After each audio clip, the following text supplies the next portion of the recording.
entered NewSchool of Architecture and Design in 2009 as a freshman. He served the student council each year as class representative, and this year assumed the ultimate student leadership role as student council president. As an interesting aside, and I'm not sure how many of you know this, but Mike held the additional responsibility of representing student interests by interviewing me when I visited the NewSchool of Architecture and Design campus for the first time last November. Mike regaled me with stories about the student council's many accomplishments. I was genuinely impressed, but as far as interviews go, it was rather unconventional since, well, Mike did all of the talking. If you know Mike, this probably comes as no surprise at all. Ladies and gentlemen, please give a warm welcome to Bachelor of Architecture degree candidate Mike Venturella.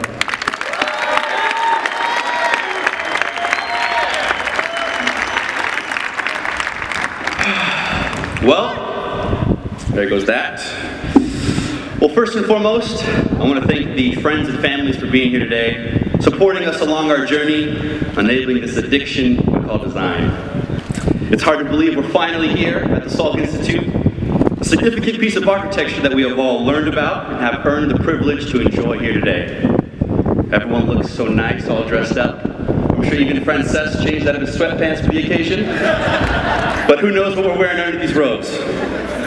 Now, for the record, I thought I'd be getting my diploma before giving my speech, so I'm hoping they're still going to give me one when I'm done. And now, over the years, many of you have witnessed us pushing our bodies and minds to their physical and emotional limits, in pursuit of a career full of hard work, modest recognition, extremely late hours, with anxiety-inducing clients and deadlines. A profession where many of us will fail over and over again, often isolating ourselves from the world and even our loved ones. But despite all this, here you are to support us in our endeavor, regardless of the struggles we face. Because we did it, and we all know college is the hardest part of life, right? We're here to celebrate the end of a journey that began long ago. For some, it has been a lifetime calling. Others simply made a leap of faith.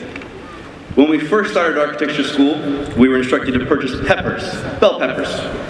And we were to draw them in great detail, from the top, the bottom, each side, even cut it in half and draw it in section. Not exactly what we, the students, and our friends and family had expected from the first 2 weeks of architecture school. Until this day, my brothers still make fun of me, saying I had designed a house for Chiquita Bonita. You have to understand that first year was a time when design was not about reality. A time when you're not sure if your teachers were on drugs or if you had secretly been given some. Because it's not a window, it's a frame to see the world. It's not a door, rather it's a portal for environmental transition. It's not a chair, it's an anti-gravity levitating device. Most of it just seemed ridiculous as they continued to embed this architectural philosophy into our minds, as if we were being brainwashed into a cult. Little did we know, that's exactly what was happening. And by second year, many people had already gone mad. Others went Hussein. For everyone who had the fortune to experience it, that year will live in infamy. What doesn't kill you makes you stronger. And that year, the NewSchool faculty decided it was the perfect season for pruning. A year that consisted of moments when on Friday, just after a midterm, a teacher would ask for the impossible by Monday, even though Sunday was Mother's Day and we all hadn't slept in a week. Then they would casually walk away and say, good luck. But it wasn't about the models or the connections or even the assignment at all. It was about throwing us in the deep end and seeing who would sink or swim. Obviously, those in front of you today have learned to tread a bit of water. Little did the teachers know that that overwhelming amount of work assigned would lead to some of the most unforgettable all-nighters ever. Because let's face it, at 3 a.m., when the faculty and our common sense are nowhere to be seen, things can get a little weird, and memories are made. At times, it was similar to a middle school slumber party. People getting drawn on, becoming the foundation for towers of scraps, late-night karate sessions, Brian, and even late-night dance parties to keep us awake. I've seen people asleep at their desk, on their desk, underneath their desk, even across two chairs in the middle of a room. We have so many pictures of us asleep that we could literally make an entire yearbook of sleeping portraits. Being in downtown, we inevitably learn from our surroundings. and started making beds out of scraps of cardboard, deliriously walking around, dragging a blanket, red-eyed, just looking for a place to collapse. At the end of each quarter, the hallways began to resemble Skid Row. Now, the students also acquired dangerous addictions to caffeine and energy drinks. A 5-hour energy, also known as the fuel of life. A little bottle of hope that at 4 a.m. tells you, you can do it! We began the quarter enjoying each other's company, but by the end, Starbucks became our watering hole. Some of these students drink so much coffee, they deserve sponsorships. Some even got a job there to mitigate the expenses. I'm pretty sure Brian's blood caffeine levels are way above the legal limit. And if Starbucks ever introduces a caffeine IV, we'll have him to thank for it. Now I walk around school, I see the bodies on the floor around midterms and finals. Looks of utter surrender and exhaustion across their pale white faces, and I can't help but think, those were the good old days.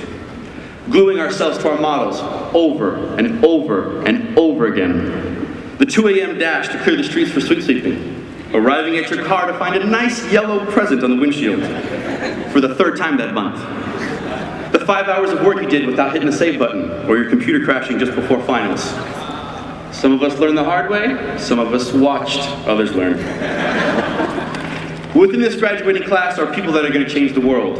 We have people from Spain, Mexico, Bora Bora, Russia, Ukraine, Iran, Pakistan, Japan, Vietnam, Peru, Saudi Arabia, Iraq, Italy, Guatemala, the Netherlands, just to name a few. All planting seeds of change for betterment of mankind, architecturally and socially across the globe. The point is, we're all walking away with an international network of design professionals. So let's remember to stick together, to utilize each other's relationships that we've made over the years. And always remember that email works great, but blackmail often works better.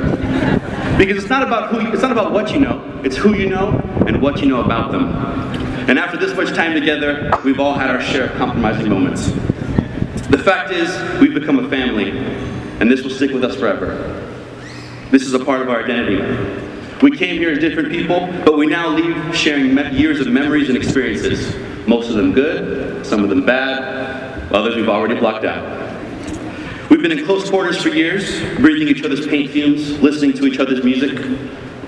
And though there were many self-inflicted injuries, no one was stabbed. And that is remarkable, considering we all have knives. Now, NewSchool is full of a variety of characters. We have introverts, extroverts, even some perverts, whose buildings are just a bit too erect. We have a train conductor, a real-life Captain Ron, a Spanish soap opera star. We have Weird Al, rock stars, computer geniuses, trolls that live in the CAD lab, a diplomat for world peace, artists, builders, and certainly a few wild cards. Because you don't know somebody until you have a night in the town with them. And NewSchool happens to be located downtown, so these opportunities present themselves quite often. Needless to say, friendships have been forged. Strong is the steel that we shall build the future upon. Now, as it turns out, if you spend enough time together, even first impressions can be undone. And for many of us, it's been a saving grace. I know I've personally benefited from this one quite a bit. Right, Cisco? And E? How about you, Greg? Tran? Lexus? Maybe another 5 years. It's not about who you've been, or even who you are, it's about who you want to be. Each of us came for a different reason, and each of us is leaving with a different calling, uniquely qualified to accomplish our dreams. Only we can make it happen, but our friends can certainly help. So let's help each other, pull some more all-nighters, save the world, and make some money. We've learned a lot of lessons over the years. Some we just learned last week. But the point is, we made it, and now we are ready to save the world by placing handrails at proper heights, mastering our rise and run, and installing composting toilets. If you look at where we are now, we've come a long way since first year. Each of us maturing immensely. Even baby Carlos is shaving and can come out and have a drink with us. It's been years of hard work, sleep deprivation, and social isolation. Years of seeing bags grow under everyone's eyes, bags full of exhaustion and defeat. And now I still see bags under your eyes, but now they are full of success and accomplishment. In fact, many of us have gained pounds and pounds of accomplishment. We've learned not to lose, even in defeat. Each time we are shut down, we come back even stronger, knowing that the stumbles we face are our first steps towards success. We can endure great pain if we believe it is purposeful. We can go without sleep, food, showering, and much else, but we can't bear to produce something that does not meet our standards. You can fail at doing what you don't want to do.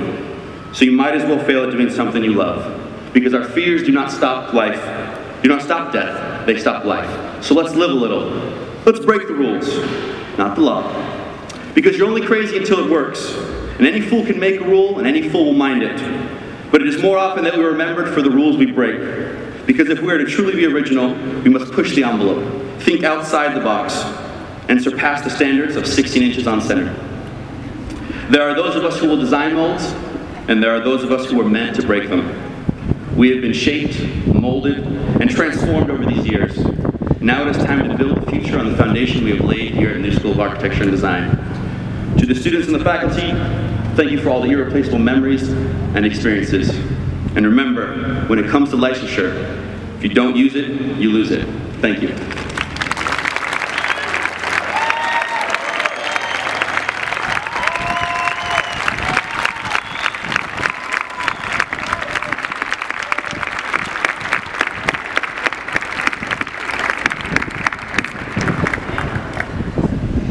Thanks, Mike.